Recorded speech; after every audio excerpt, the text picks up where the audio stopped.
Good. What can I help you with? A question just regarding the seasons. So, with international business, having business in multiple countries, we saw in 2007, 2008, the GFC in the United States rippled out to the rest of the world. But generally, when there is a change in seasons, is it going to be global, or is it going to be, could it be localized as well? We are so tied to the American economy and the Chinese economy that, little issues in the economy, yeah, sure, they can be local, right? You vote a Labor government, everything falls over, right? So those issues happen. But a big one that we're talking about is always felt globally. But the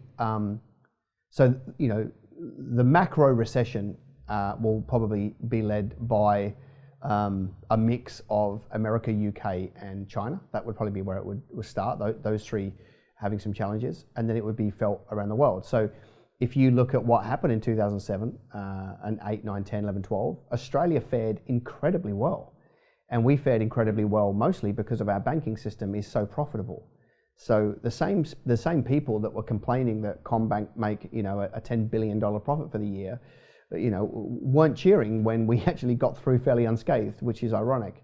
Whereas you go to the UK is still suffering. I mean, of course there are parts that are going well, but even 7 or 8 years afterwards, unemployment was really high in the UK. So it usually takes effect globally, but the fallout is different for each country, and then again within the country, like living on the Gold Coast and so it was really interesting because when 2007 and 8 hit, if you didn't read the paper on the Gold Coast or watch the news, you would have no idea that there was anything wrong. For 2.5 years, in fact, groceries went down, petrol went down, right? And the rest of it all stayed the same. And that's because, in the microeconomy of the Gold Coast, we went down last. And in fact, we compare us with Tassie, actually. Tassie was about the same. It went down last, but that also just meant it was the last to recover. So it's the same cycle, slightly different timing, I guess, within the micro country. And that's always going to be the same because, Gold Coast is driven by construction and tourism mainly. So those, even when a GFC hits, they still got to finish their products and people have still booked a holiday. So they're still going to come. But having said that, Sydney and Melbourne have been gangbusters for 3 or 4 years and Gold Coast and Tassie and that haven't. So yes, it's going to be global when the big one happens, and it's going to happen, and it's a long way away in my opinion.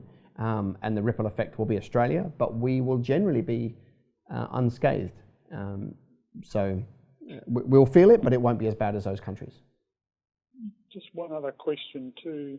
In terms of becoming liquid, of course, leaving money in your business will obviously generally require it to be taxed.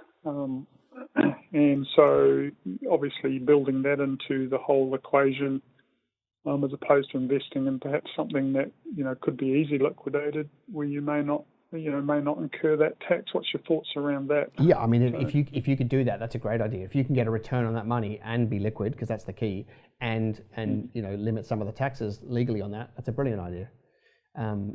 For me, that's what I've done. I've put it in investments that are liquid, that don't produce a phenomenal yield, but they have tax advantages, and I could be putting them places and making way more money on them. But like I said before, I'm just waiting. I'm just waiting for the big bang, and then I'm going shopping.